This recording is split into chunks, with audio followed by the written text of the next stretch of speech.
जेव्हा जेव्हा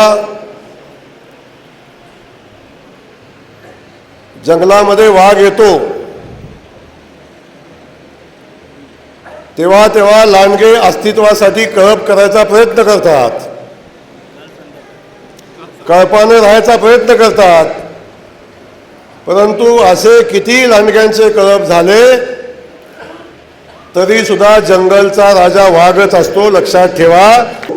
कुणी येऊ द्या, कुठलाही मंत्री येऊ द्या, कुठलाही पालकमंत्री येऊ द्या, काय मी तुम्हाला सांगतो, ह्या फलटणचा पालकमंत्री रणजितदादाच आहे आणि या दादाच्या पाठी अख्खं सरकार आहे आणि या दादांच्या पाठी मुख्यमंत्री आहेत, लक्षात ठेवा. ग्राम विकास खातं आणि अख्खं सरकार रणजितदादा सचिनदादाच्या पाठीशी उभा आहे. कुणी येऊ द्या, कुणी काही बोलू द्या. DPDCतला 1 रुपया नाही आला तरी DPDC पेक्षा 10 पट पैसे इथं देईन, काळजी करू नका, एवढंच या ठिकाणी सांगतो.